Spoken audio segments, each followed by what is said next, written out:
On vient d'arriver à la ferme Héritage Miner. On amorce une super grande tournée, en fait.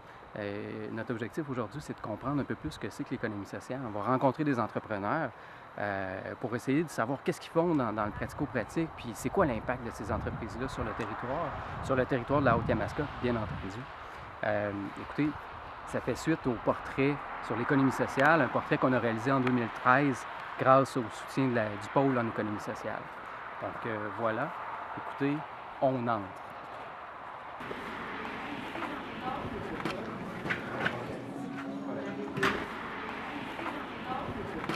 On vient d'entrer à la ferme Héritage Miner.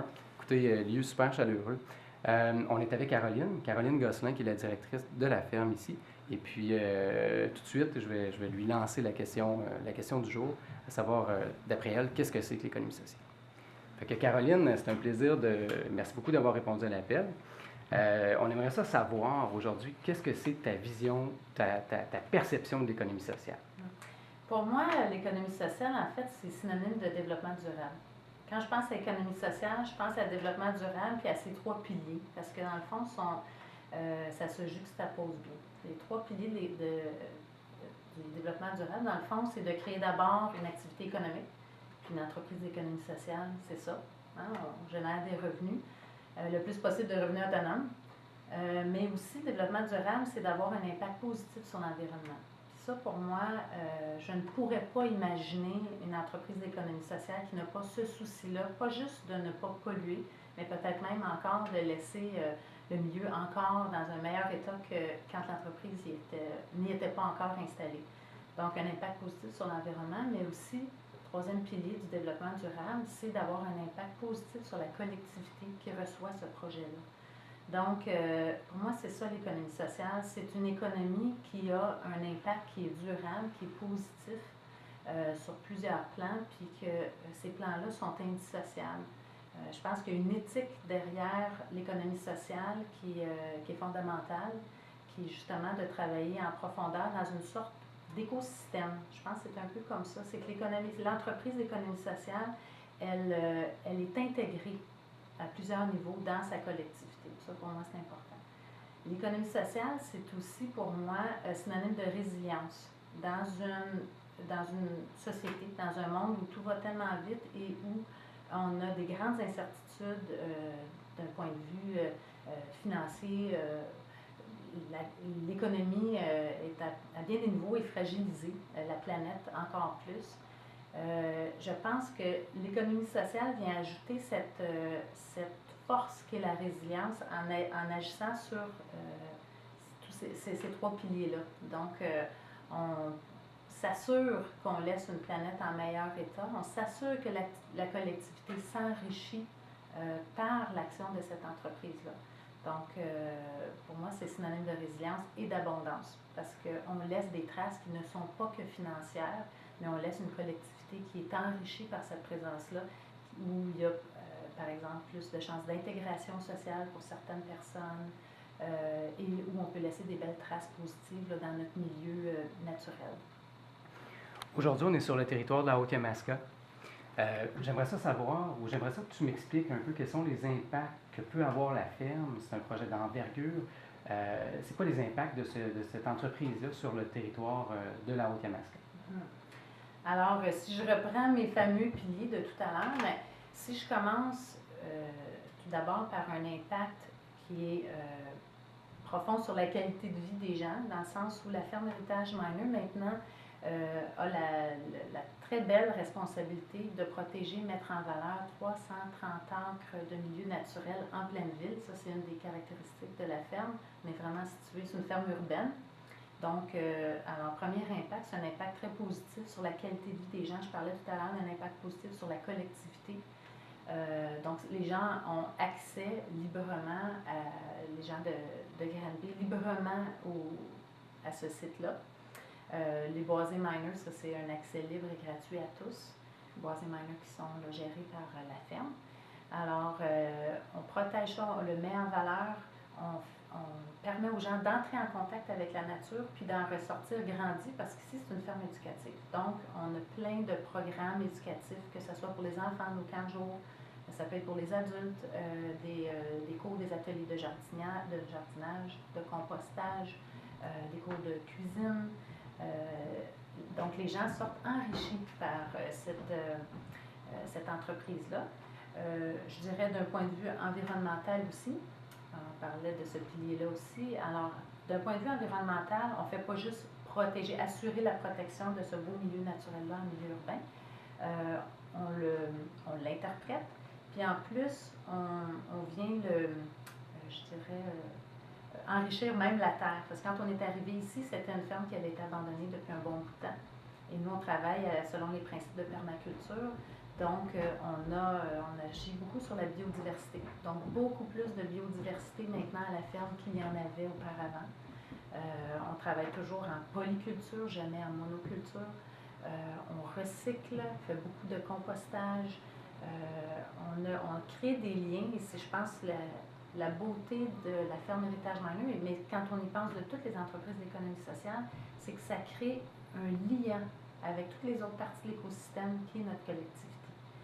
Je donne un exemple. Avant, SOS Dépannage, qui est la banque alimentaire ici à Granby, jetait beaucoup, enfouissait beaucoup de résidus végétaux, donc beaucoup de fruits et légumes périmés, tout ça.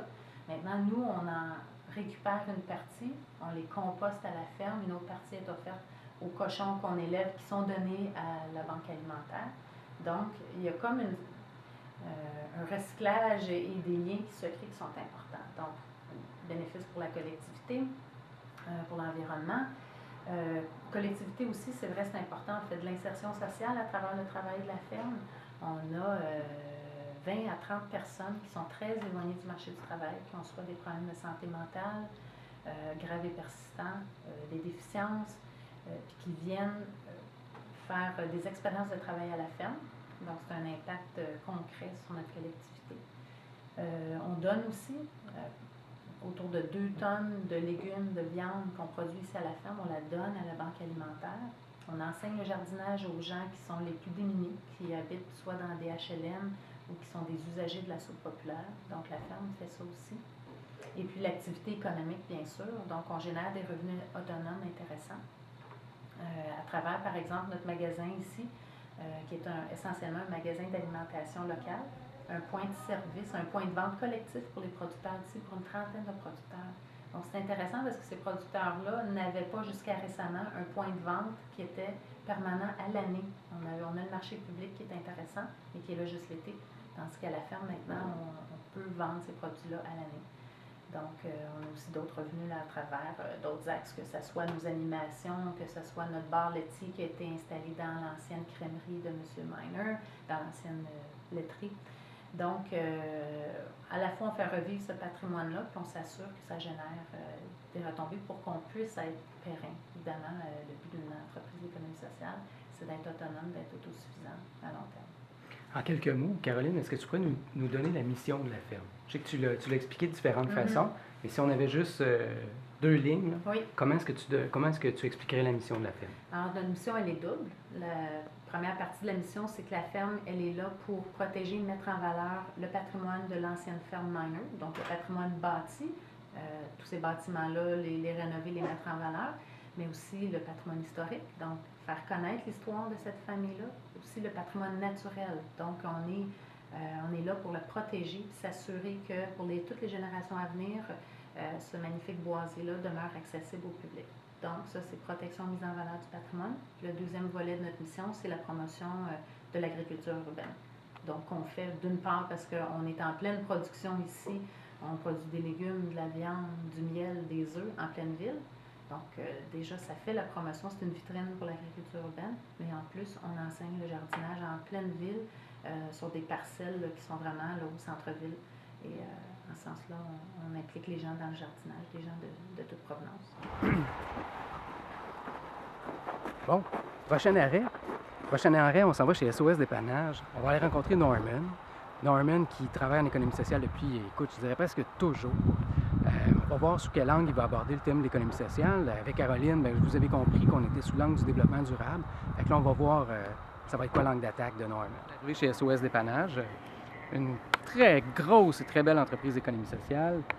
qui a plusieurs mandats. Donc, on va voir ici, il y a un mandat, donc il y a avant tout un organisme communautaire qui est SOS Dépannage. Et SOS Dépannage gère 2 projets d'économie sociale. D'abord, il y a le Café des Trois Premiers, puis dans un deuxième temps, dans le fond, il y a le vestiaire économique. Voilà.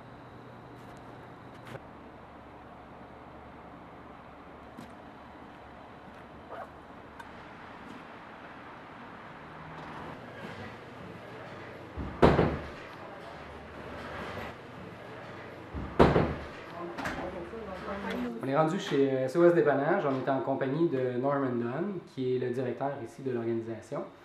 Norman, ça fait 30 ans que tu es dans le domaine, ça fait 30 ans que tu es un intervenant important sur le territoire de Haute-Yamaska.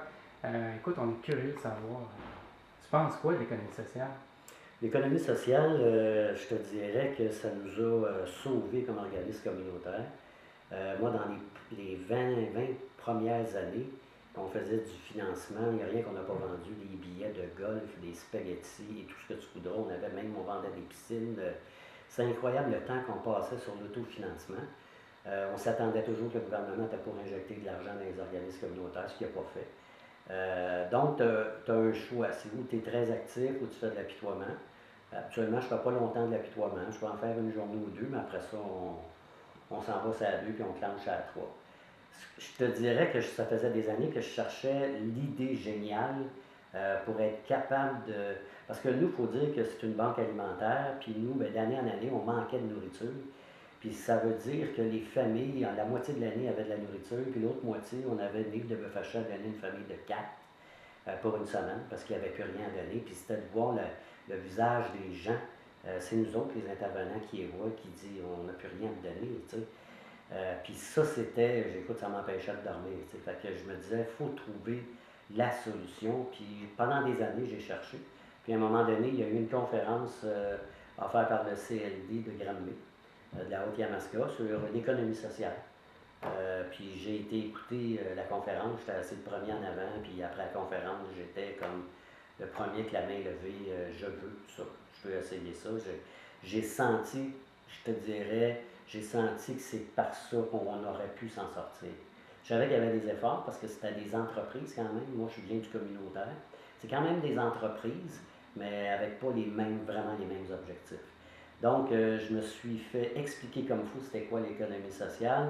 Et quand j'ai compris aussi que des projets d'insertion pour sortir le monde de l'aide sociale, ça me plaisait parce que nous, on est habitués de les nourrir, mais de les faire travailler, de leur donner des façons de travailler, la discipline, gérer le stress, l'absentéisme, tout ça, c'est quelque chose qui me plaisait beaucoup parce que quand tu fais 20 ans à les nourrir puis que tout le monde dit faudrait que tu leur montes à pêcher, c'est comme ben oui, mais qui veut lui donner une canne à pêche? Il n'y a pas grand monde, il n'y a pas grand employeur qui voulait.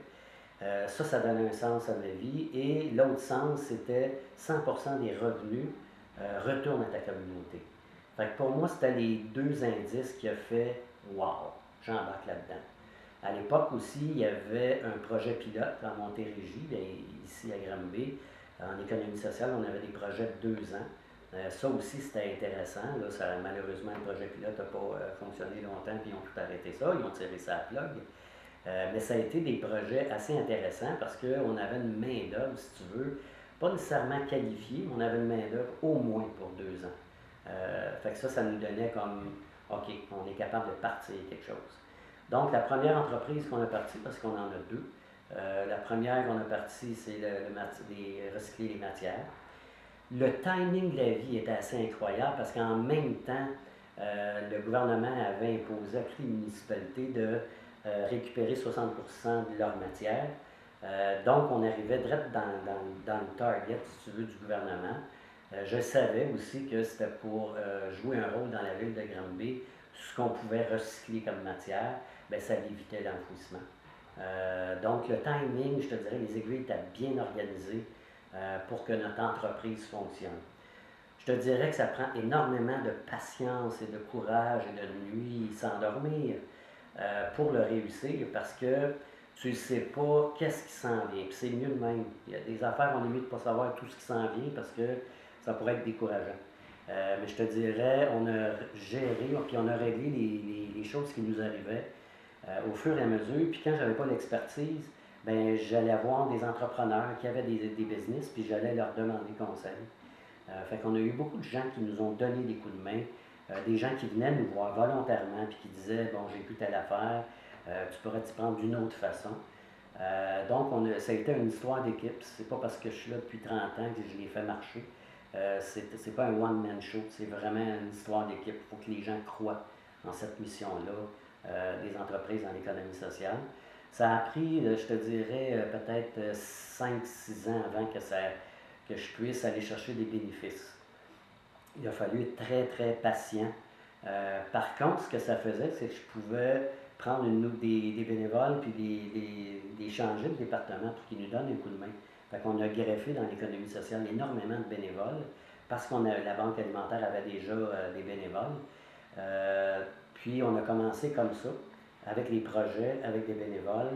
Après ça, quand on a fait assez de profit une année, j'ai eu droit à un permanent. Après ça, j'ai eu droit à 2. Fait qu'on est allé à petite dose pour aller chercher des permanents.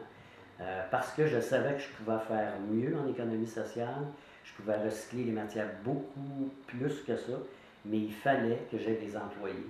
Des employés pas nécessairement trop problématiques, des employés qui produisent pour être capable d'atteindre les objectifs, parce que je savais qu'il y avait un potentiel, mais je pouvais seulement que l'atteindre avec des permanents, des projets d'insertion et des bénévoles.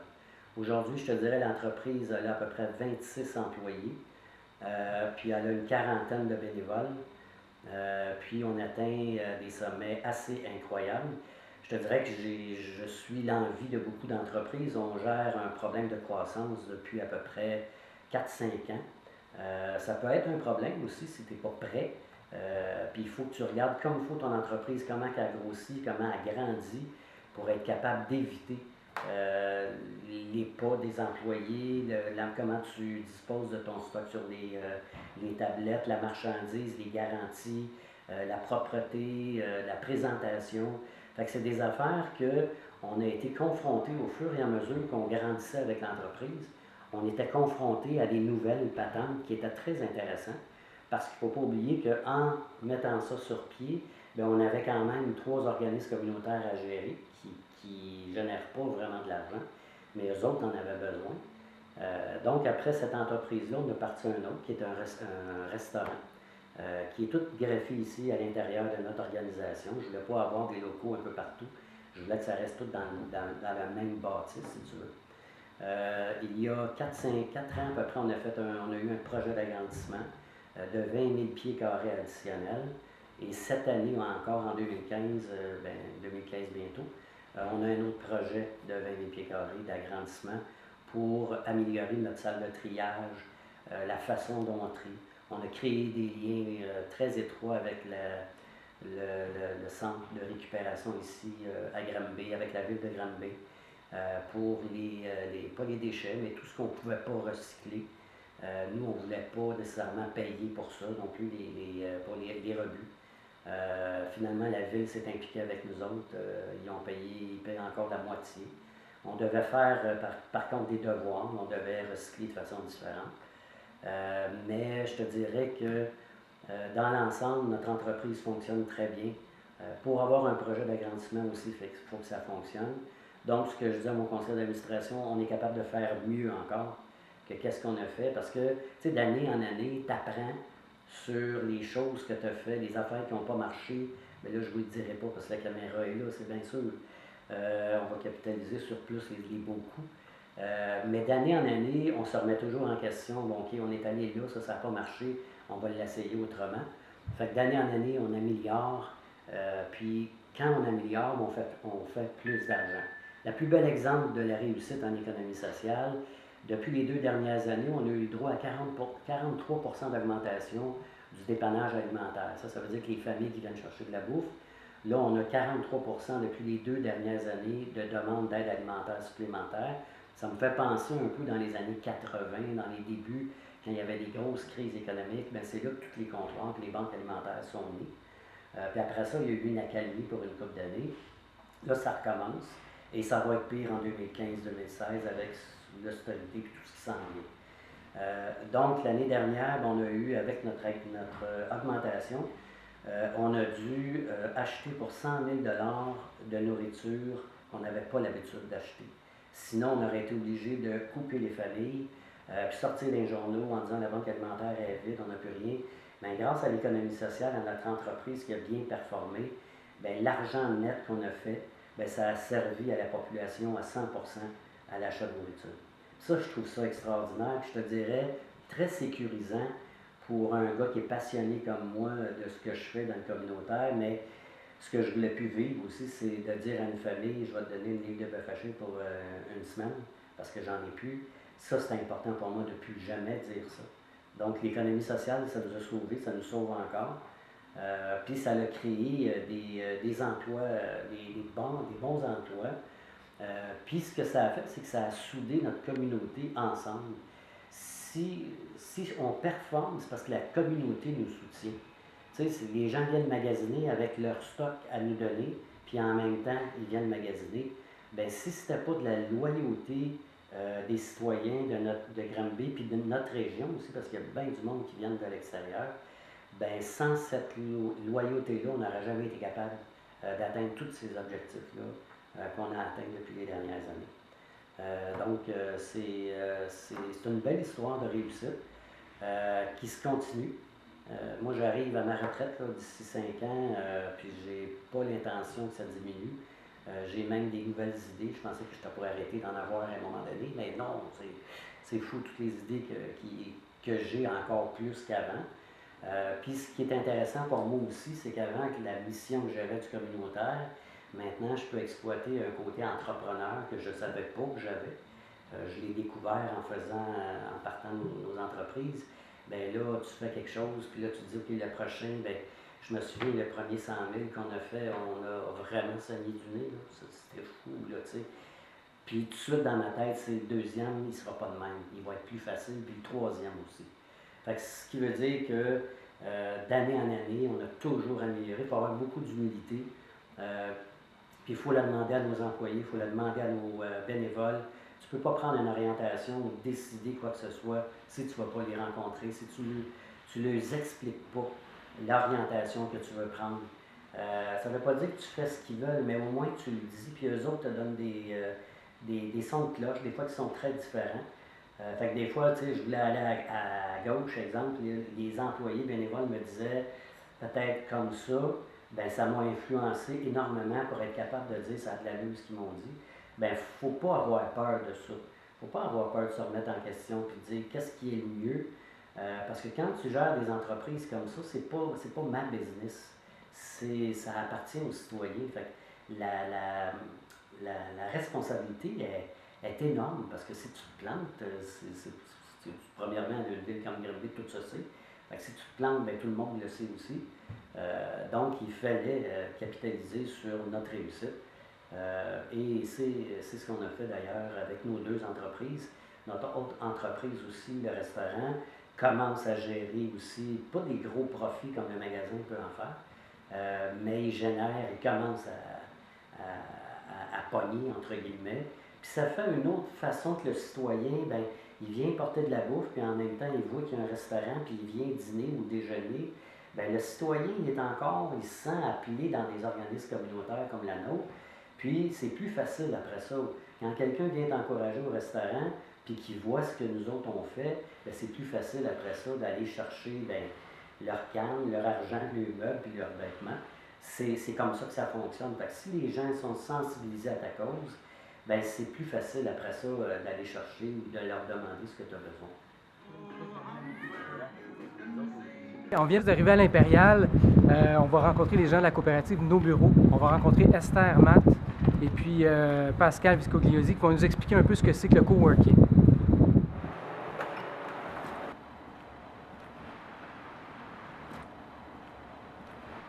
On vient d'arriver à la coop Nos Bureaux.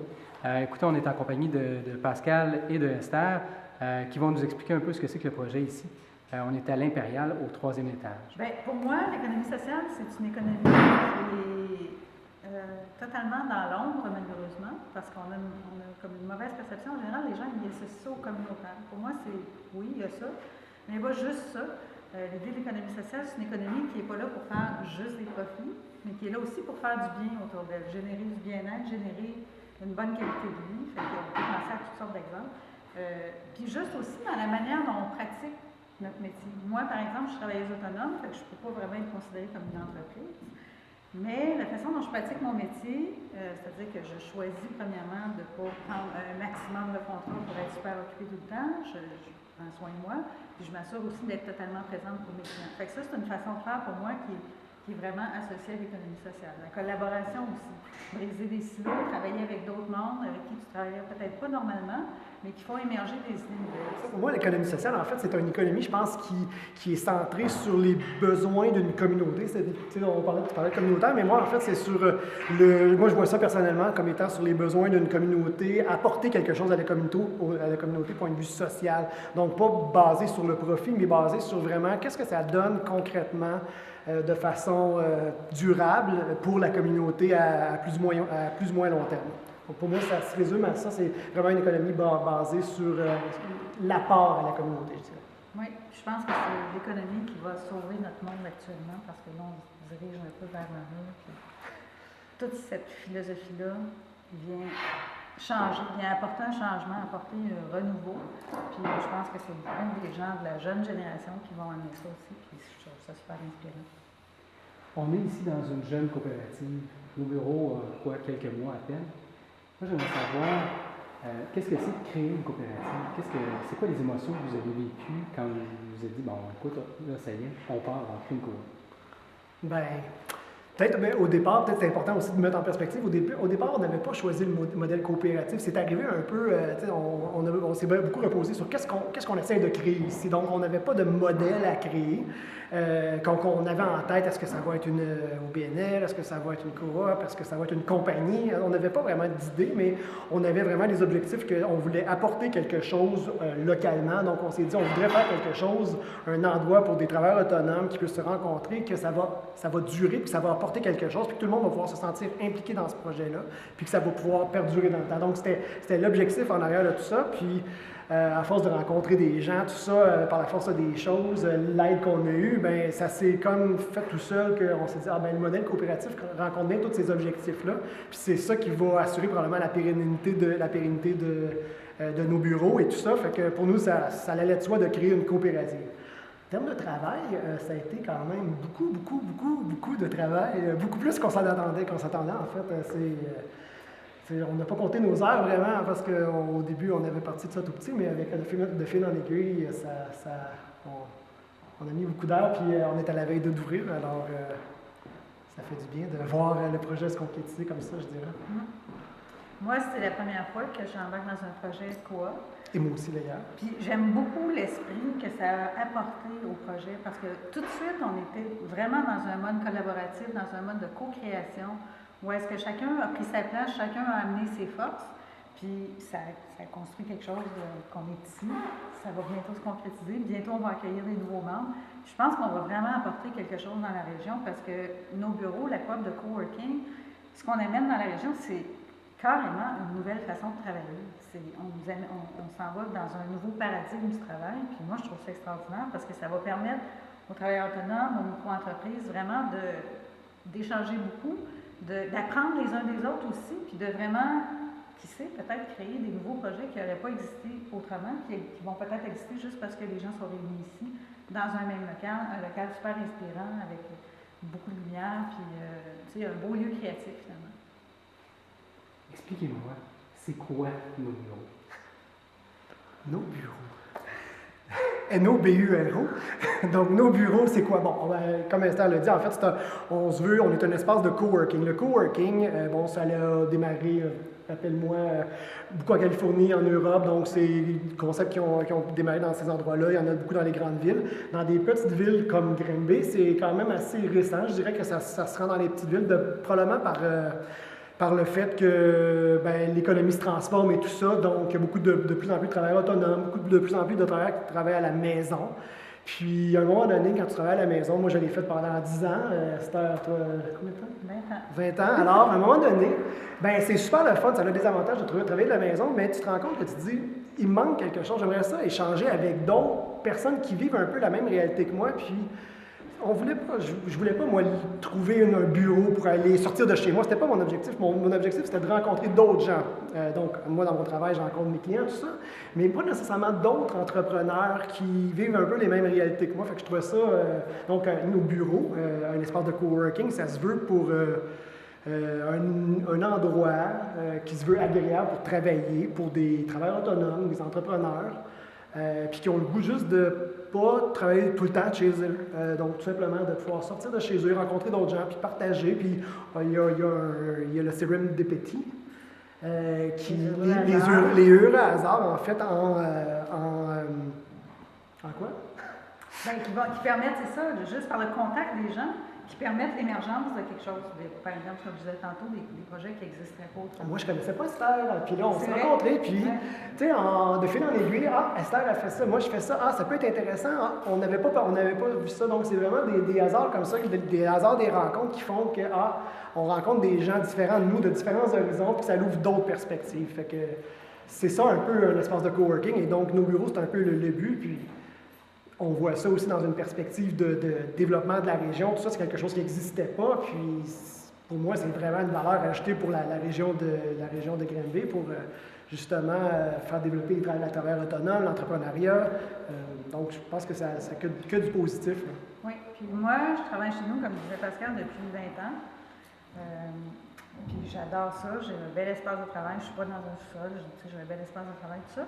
Mais l'idée de venir travailler ici 2 jours par semaine, puis d'avoir d'activités autour, prendre un café avec quelqu'un, puis échanger des idées, puis peut-être avoir même une planche de réflexion. Des fois, quand je suis seule dans mon bureau, puis je réfléchis à quelque chose, je suis en train de faire un design de réunion, par exemple, bien, des fois, j'aime ça demander l'avis de quelqu'un. Fait que là, non, tu commences pas à nous achaler à toutes les semaines. Oh, c'est mieux. De temps en temps. Dans votre autre vie, vous êtes des entrepreneurs privés, si on peut dire. Ouais. Et aujourd'hui, vous êtes des entrepreneurs collectifs. Oui. Qu'est-ce que vous aimez dans le fait d'être des entrepreneurs collectifs? Bien, je pense, en tout cas, je parle pour moi. Ouais, Donc, ouais. moi, ça fait bientôt, ça fait 10 ans que je suis entrepreneur. Donc, avant, j'ai travaillé pour des entreprises. Ça fait 10 ans que je suis entrepreneur. Puis, j'adore vraiment ce que je fais. Je suis vraiment très, très heureux dans le travail que je fais. Puis, c'est vraiment super. À un moment donné, pour moi, arrivé à un moment donné, tu te dis, j'aimerais ça aussi. J'ai eu la chance, moi, d'arriver, de rencontrer des gens, de faire telle découverte, de faire plein de choses qui m'ont amené où je suis aujourd'hui, donc de créer une entreprise, etc. Puis maintenant, de créer quelque chose de coopératif, c'était comme un peu un moyen de redonner puis de contribuer à l'essor de d'autres entrepreneurs. Donc, moi, c'était un peu ça, comme ça, je vois du coopératif. Là. Oui, puis moi, c'est différent. Moi, à un moment donné, peut-être après 10 ans à mon compte, j'étais à un point où est-ce que, là, j'avais vraiment beaucoup de demandes. Puis là, j'aurais pu fonder une entreprise, embaucher des employés, puis je me suis vraiment posé la question, est-ce que je veux vraiment faire ça? Puis après ça, courir après les contrats pour payer les salaires, ou est-ce que je veux continuer de faire ce que je fais, puis être passionnée, tout ça. Alors, j'ai choisi plutôt la voie de continuer à faire ce que je faisais et de le transformer. Là, j'ai fait une petite réorientation de ma carrière.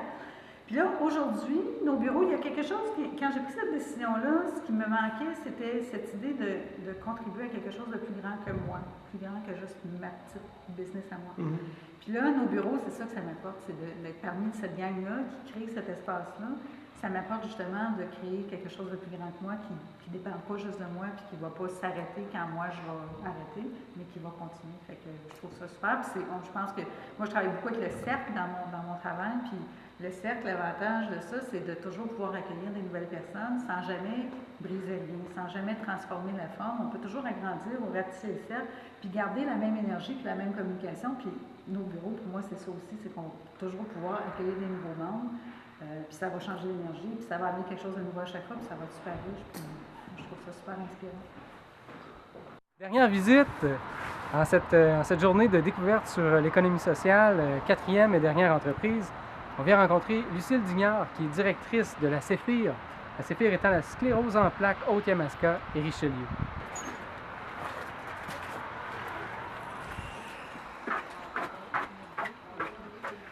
Fait qu'on est avec Lucille. On est dans la boutique Les Livres de l'Espoir. Et puis, Lucille, ben, moi, je serais curieux de savoir, C'est quoi ta définition à toi de l'économie sociale? Mais je pense que pour te donner ma définition, je vais te raconter l'histoire. En fait, tout a commencé avec la sclérose en plaques. Il y avait une personne, une membre atteinte, qui voulait faire du financement pour la recherche.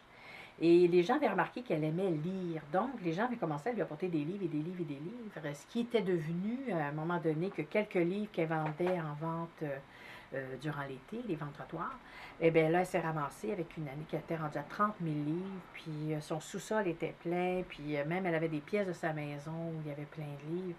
Fait que finalement, bien, avec le temps, mais la maladie, malheureusement, avait gagné du terrain. Et elle m'a approchée pour voir si nous, on ne prendrait pas la relève.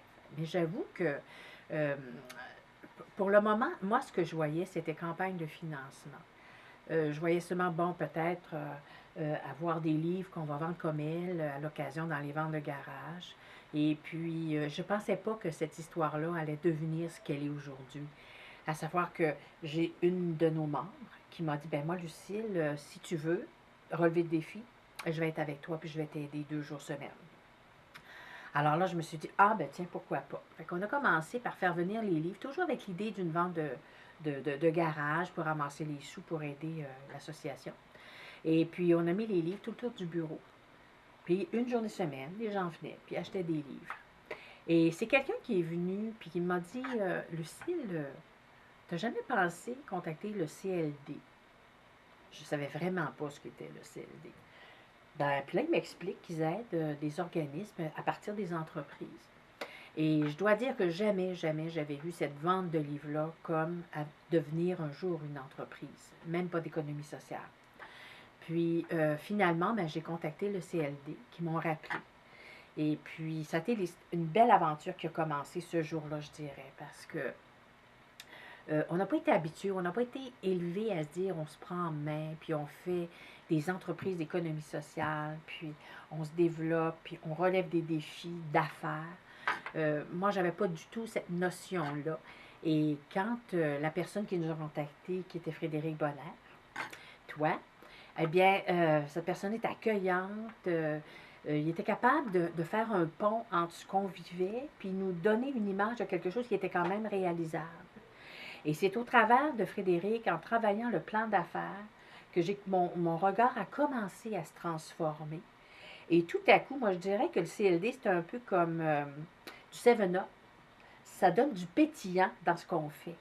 Et là, j'ai vu que quelque chose qui était quand même statique s'est mis justement à faire des bulles, puis à grandir, puis à se développer. Puis, et tout à coup, on s'est aperçu qu'au travers de ce beau défi-là, les personnes atteintes de sclérose en plaques, on dit, ben nous aussi, on veut faire partie de l'aventure.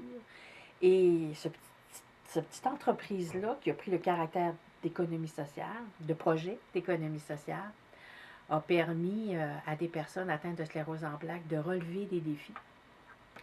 Et le défi d'avoir un nouveau langage d'entreprise, d'affaires, bien, ça a été merveilleux pour nos membres parce qu'on s'est mis à penser autrement. La preuve, on s'est même abonné au Journal des affaires. Pourquoi? Pour aller chercher des notions différentes. On s'est aperçu, on a découvert un monde effervescent, un monde plein d'idées, un monde où toute l'imagination peut trouver sa place. Et ça, nous, ce projet-là d'économie sociale, c'est ça qui est venu réveiller chez nous, de voir les choses autrement, de voir la maladie autrement. Parce que ce qui était peut-être un fardeau, quelque chose qui écrasait les gens, maintenant est devenu un moteur pour que quand ces gens-là viennent ici, on relève des défis. Et ici, juste à la boutique, on est parti d'à peu près 10 000 livres, on est rendu aujourd'hui à au-dessus de 50 000 livres. Et la preuve, là, vous voyez, je ne sais pas si les gens voient toutes les boîtes, mais c'est justement parce qu'on déménage, on agrandit, on a plein de rêves, et ces rêves-là, c'est ce que le projet d'économie sociale nous permet de développer, puis de croire que c'est vrai que the sky is the limit. On peut se réaliser, on peut faire plein de choses nouvelles, on peut faire toutes sortes de choses, puis faire aller notre imagination comme jamais on a vécu ça. Et nous, ça a amené ici à l'association, ça nous a amené beaucoup d'assurance, puis de dire, regarde, on est capable de se prendre en main. Parce qu'en fait, ici, les personnes qui ont la sclérose en plaques, ils n'ont que la maladie en commun. On a toutes sortes de talents, toutes sortes de vécus, et la vie peut-être aurait fait qu'on ne se serait jamais rencontrés. Mais maintenant, on est ensemble, et à travers la boutique, on relève un défi qui en même temps est une belle colle d'amour qui fait qu'on est ensemble, on travaille en harmonie. Ça nous a amené à aller chercher plein de spécialistes autour de nous, des coachs d'affaires. Là, on a un coach en ressources humaines. Pourquoi?